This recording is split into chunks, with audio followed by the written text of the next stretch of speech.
Iran America போர் இந்த அந்த உச்சம் வந்து வேறு லெவலில் போயிட்டுருக்கு.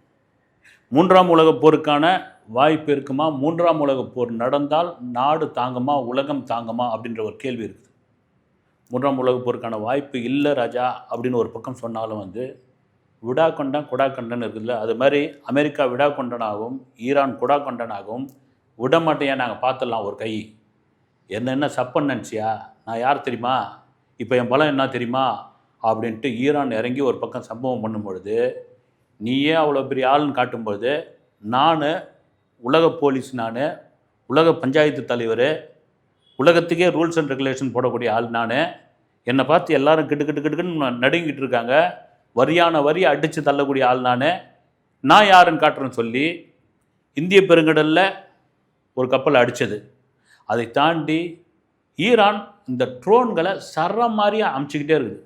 அதுவும் எங்கே அனுப்புது அப்படின்னா வளைகுடா நாடுகளுக்கு. வளைகுடா நாடுகளில் இருக்கவங்க, எப்பா நீங்களும் முஸ்லீமு நானும் முஸ்லீமு, ஏன் அது மாதிரி முஸ்லீம் நாடுகள் மேலே நீங்கள் அடிச்சுக்கிட்டே இருக்கிறீங்கன்னா, நீ ரைட்டு, நீ முஸ்லீம் தான் ரைட்டு, நீ இடம் கொடுத்ததெல்லாம் யாருக்கு? அமெரிக்காவுக்கு தானே, அந்த இடத்த தான் அடிக்கிறோம், அதோடு சேர்த்து சிலதையும் அடிக்கிறோம் அப்படின்ற ரேஞ்சில் வளைகுடா நாடுகள் மேலே தொடர்ந்து அடி. குறிப்பாக குவைத்து, பக்ரைன், கத்தார், துபாய் தாங்க இதில் பெரிய அளவில் வந்து ஆட்டங்கண்டு போயிருக்குது. வந்து அங்கே துபாயில் இருக்கிற சில இந்தியர்கள்லாம் வீடியோ பதிவுலாம் போட்டிருக்காங்க. ஏங்க இப்படியெல்லாம் மிகைப்படுத்தி சொல்கிறீங்க, இதெல்லாம் ஒன்றும் கிடையாதுங்க, நாங்களாம் ரொம்ப சேஃப்டியாக இருக்கிறோங்க, இங்கே ஒரு பிரச்சனையும் இல்லைங்க, புர்ஜ் கலீஃபாலாம் நல்லா இருக்குதுங்க, பாம் ஜுமைராலாம் வந்து சூப்பராக அந்த பீச்செல்லாம் போய் விளையாடிக்கிட்டு இருக்காங்க, வந்து இங்கே ஃப்ளைட்டு போனதும் வந்தபடியே இருக்குதுங்க அப்படின்னு ரேஜி சொல்லிகிட்டு இருந்தால் கூட, அங்கேருந்து அந்த ஏர்போர்ட்லேருந்து கதறி ஃப்ளைட் வீடியோ போட்டுக்கிட்டு இருக்காங்க. என்ன வீடியோனா, எப்போயாவது ஒரு வாட்டி ஃப்ளைட்டை வந்து ஸ்பெஷல் ஃப்ளைட்டை விடுறாங்க.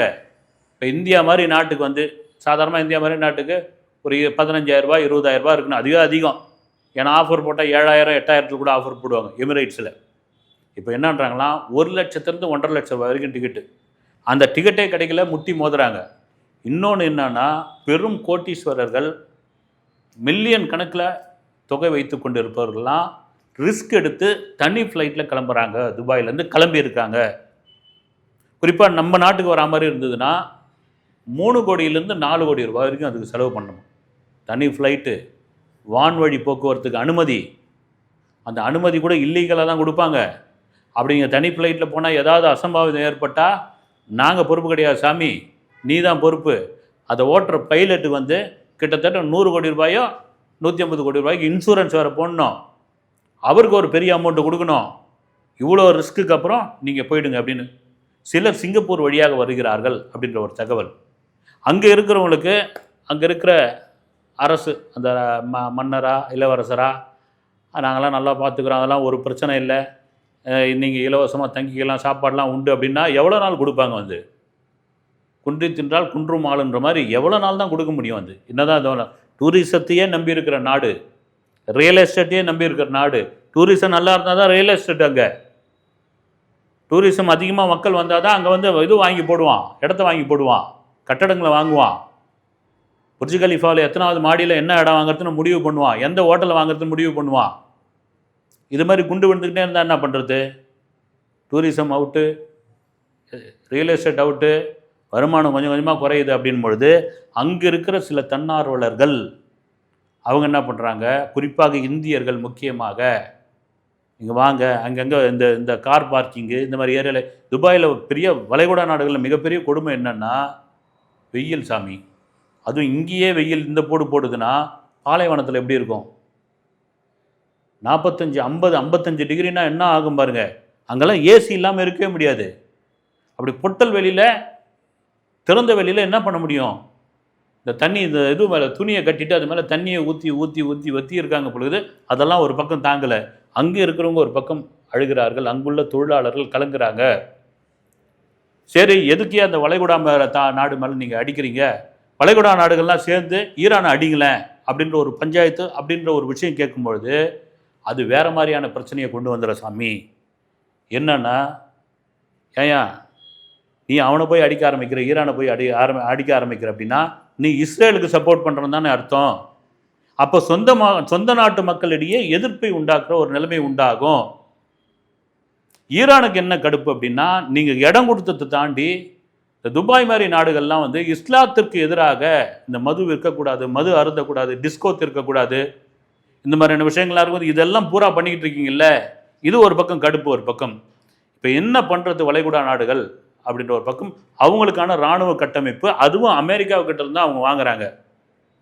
அவன் ஈரான் அனுப்புகிற ட்ரோன் ஒரு உதாரணத்துக்கு சொல்கிறோம்னா அதனுடைய விலை 100 ரூபான்னு வச்சுங்க. இவங்க எதிர் தாக்குதல் பண்ணி அதை அழிக்கிறாங்கல்ல, அதுக்கு இவங்க செலவு பண்ணுறது 1 லட்சம் ரூபாய். அப்போ பாருங்கள் என்ன ஆகிடுன்னு. சும்மா பொம்மை மாதிரி அடி அடி அடின்னு அடிச்சுட்டு இருக்கான். இன்னொரு பக்கம் அங்கே அமெரிக்காவில் எண்ணெய் விலை ஏறுகிறது. இங்கேயே திடீர்னு இந்தியாவில் எங்கேயாவது ஒரு இடத்துல வதந்தி பரவி என்ன பெரிய தட்டுப்பாடு ஆகிடுவது, பெட்ரோல் டீசல்லாம் கிடைக்காதுன்னு கும்பலாக போய் பங்கில் நின்று ஸ்டாக் வாங்கிக்கலாம் அப்படின்போது அங்கே இருக்கிறவங்களாம் இல்லைங்க அதெல்லாம் தாராளமாக கிடைக்குது, போங்கன்றாங்க. இது 2 நாட்டிற்கும் 3 நாட்டிற்குமான பிரச்சனையை தாண்டி உலக பொருளாதாரத்தில் மிகப்பெரிய பின்னடைவை கொண்டு வரக்கூடிய நிலைமை. விலைவாசிலாம் கண்ணா முன்னாடி ஏறும், எல்லா விலையும் ஏறும். வெறும் பெட்ரோலிய தட்டுப்பாடு மட்டும் கிடையாது, கேஸு, போக்குவரத்து. ஏற்கனவே போக்குவரத்து இல்லை. கிரிக்கெட் பிளேயர் இங்கே வந்து T20 மேட்ச் ஆட வந்த கிரிக்கெட் பிளேயர்லாம் அவஸ்தைப்பட்டுக்கிட்டு, வெஸ்ட் இண்டீஸ் பிளேயர்லாம் துபாய் வழியாக போக வேண்டியவங்க தனி விமானம் கொடுத்து போய் அமுச்சு வச்சுருக்காங்க. ஜிம்பாவே போக வேண்டியவங்கலாம் வந்து எத்தோப்பியா போய் எத்தோப்பியாவிலேருந்து இன்னொரு ஃப்ளைட்டு மாதிரி அரேரா போய் அவங்க நாட்டோடைய தலைநகரை போய் சேரத்துக்குள்ளே பெரும்பாடாகி போச்சு. மீதி அப்படி நியூசிலாந்து ஆஸ்திரேலியாலாம் இந்த பக்கம் பிரச்சனை அவங்க போயிடுவாங்க. இந்த எண்ணெய் விலை ஏறி போச்சு அப்படின்போது ட்ரம்ப் என்ன சொல்லியிருக்காரு, எண்ணெய் விலை பெருசாக ஒன்றும் ஏறல, இந்திய காசுக்கு 55 பைசா ஏறி இருக்குது, அதெல்லாம் ஒரு பெரிய விலையேற்றமே கிடையாது, நமக்கு இராணுவம் தான் முக்கியம், இராணுவத்துக்கு வந்து கை கொடுங்கள், இராணுவத்தை ஊக்கப்படுத்துங்க, நம்முடைய நோக்கம் வந்து ஈரான், அதை விடக்கூடாது. இதெல்லாம் என்ன ஏற்றம் அப்படின்னா, இன்றைக்கி 55 பைசா, நாளைக்கு ₹1 10 பைசா, அடுத்த நாள் அப்படியே ஏறும் ஏறிக்கினே இருக்கும் அப்படின்னு வெள்ளை மாளிகைக்குள்ளே இந்த விலையேற்றத்துக்கு ஒரு பெரிய சலசலப்பு உண்டாகி இருக்கிறது. அதே வேளையில் இஸ்ரேலும் அமெரிக்காவும் ஒரு பக்கம் ஈரானை தாக்கினாலும் நம்ம வடகொரியாவில் இருக்கிற அந்த கிம்மை யாரும் ஒன்றும் நிற்கவே முடியலையப்பா, யாருக்கிட்டையும் நெருங்கவே முடியல. அப்படியேப்பட்ட வஸ்தாதா அவர் அப்படின்னா அப்படியேப்பட்ட ஆள் தாங்க வந்து மூர்க்கத்துலேயும் மூர்க்கம், அப்படியேப்பட்ட மூர்க்கமான ஆளாக வந்து அந்த நபர் என்ன சொல்லியிருக்காரு ஈரானுக்கு, நண்பா நீ போட்டுன்னு சும்மா இருக்கிற ட்ரோன்லாம் அடிச்சுன்னு இருக்காத, என்கிட்ட ஒரு ஏவுகணை இருக்குது, அந்த ஏவுகணையை உனக்கு அனுப்பிச்சி வைக்கிறேன், நீ அதை பயன்படுத்தி பாரு, அதுக்கப்புறம் என்னன்னு தெரியும் உனக்கு, சும்மா ஒரு சாம்பிளுக்கு ஒன்று அனுப்பிச்சி வைக்கிறேன் அப்படின்ட்டு. அப்போ இவங்கெல்லாம் யாரும் வந்து உலகம் அமைதியாக இருக்கக்கூடாது, உலக மக்கள் உயிரோடு இருக்கக்கூடாது, உலகம் நிம்மதியாக இருக்கக்கூடாது, உலகம் பாட்டும் அது இயங்கிக்கிட்டு இருக்கக்கூடாது முடிவு கொண்டாங்க படுறதுங்க. இது வந்து கலிகாலத்துடைய மிகப்பெரிய இடத்துல இருக்கிறோம். எவ்வளோ பெரிய கொடுமை பாருங்கள். சனி பயிற்சி நடந்திருக்குது. பிரபல ஜோதிடர் கூட என்ன சொல்லியிருக்காரு, ஒரு 10 நாளில் இந்த போர்லாம் முடிவுக்கு வந்துடும், இந்த போர் பதட்டம் வந்து கொஞ்சம் கொஞ்சமாக தனிவாகிடும், நிம்மதியான அது நம்பிக்கை இருக்கிறவங்க இல்லாதவங்களை தாண்டி அப்படியாப்பட்ட ஒரு பாசிட்டிவான பதில் இருக்குல்ல. ஏன்னா நாம் ஈரானுக்கு தானே, கோயத்துக்கு தானே, இஸ்ரேலுக்கு தானே, அமெரிக்காவுக்கு தானேன்னா இந்த பக்கத்து வீட்டு பத்தினு இல்லை, அந்த கதை தான். இந்த போர் மற்ற நாடுகளையும் பாதித்து கொண்டிருக்கிறது என்பது தான் நிஜமான உண்மை என்பதில் மாற்று கருத்து கிடையாது. இதெல்லாம் மீறி ஈரானுடைய அந்த மூர்க்கத்தனமான தாக்குதல் இருக்குல்ல, அதனுடைய வெளிப்பாடு என்னன்னா, எங்களுடைய உச்சத்தலைவர் கமேனியை கொண்டு விட்டீங்களே, இதுக்கு நாங்கள் வந்து முடிவு கட்டாமல் விட மாட்டோம் அப்படின்னு சொல்லி அவருடைய மகனை உச்சத்தலைவராக தேர்ந்தெடுத்திருக்காங்க. ஆனாலும் அவங்க கோபம் தீரலை. ஒரு 45-46 ஆண்டு காலம் எங்களுடைய உச்சத்தலைவராக இருந்தவரை, எங்களுடைய மத தலைவராக இருந்தவரை, எங்களை வழி நடத்தினர், இப்படி பண்ணிட்டீங்கல்ல நீங்கள் பாடுறா அப்படின்னு. அவருடைய மகன் வந்தாலும் சரி, பேரன் வந்தாலும் சரி, நாங்கள் விட மாட்டோம், அவரையும் அழிச்சே தீர்வோம் அப்படின்னு அமெரிக்கா இன்னொரு பக்கம் கொக்கரிக்கிறது.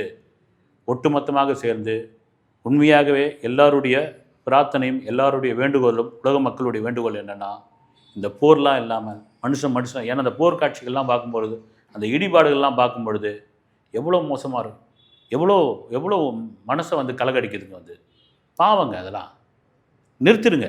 ஒரு சின்ன யூகோ தான் ஒரு 2 பேருக்குமான பிரச்சனை, ஒரு சின்ன மிஸ் அண்டர்ஸ்டாண்டிங் தான் 2 பேருக்குமான வந்து ஒரு விரோதம், ஒரு சின்ன ஒரு தப்பான தகவல் பரிமாற்றம் தான் 2 குடும்பத்துக்குமான பிரச்சனையாக மாறும். வந்து அப்படிதான் ஒரு 2-3 நாடுகளுக்கான பிரச்சனை இது உலக பிரச்சனையாக, உலக மக்களுடைய பிரச்சனையாக மாறி இருக்குது.